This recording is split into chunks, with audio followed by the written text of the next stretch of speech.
আমরা সংসারী মানুষ, সবসময় ইচ্ছা থাকলে উপায় হয়ে ওঠে না যে বাড়ির বাইরে গিয়ে জলখাবারটা খাবো। এই জন্য আমি আজকে মিষ্টি দোকানের লুচি আর ছোলার ডালটা বানিয়ে নিচ্ছি বাড়িতে। এই জন্য শিলপাটায় আদা কাঁচা লঙ্কা আগে থেকে ভালোভাবে বাটিনি, আধা বাটা করে রেখে দিয়েছি। আর কড়াই গ্যাসে চাপিয়ে সর্ষে তেল দিয়ে, সর্ষে তেল গরম হলে ছোটো ছোটো করে কেটে রাখা আলু দিয়ে ভালো করে ভেজে নিচ্ছি। আমি আলু ভাজা এখানে হলুদ দিলাম না, হলুদ দিলে তেলের রঙটা পুরো কালো হয়ে যায়, এই জন্য হলুদ ছাড়াই আলু ভেজে তুলে নিলাম। এবার ওই তেলের মধ্যেই কুচি কুচি করে রাখা নারকলও ভালো করে ভেজে লাল করে, এখানে নারকলও আমি হলুদ দিইনি, নারকলটাও ভেজে নিলাম। এবার ওই তেলের মধ্যেই জিরে, শুকনো লঙ্কা, তেজপাতা ফোড়ন দিয়ে ভালো করে ফোড়নগুলো হতে দিচ্ছি।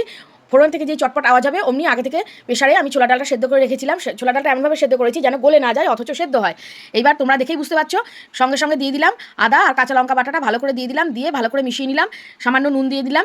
আর এক্ষেত্রে বলে রাখি, আমি ছোলা ডাল সেদ্ধর সময় নুন দিয়ে রেখেছিলাম, আর একটু বেশি করে চিনিটা দিলাম, কেননা মিষ্টি দোকানে ছোলা ডালটা খেতে বেশ মিষ্টি মিষ্টি স্বাদ হয়।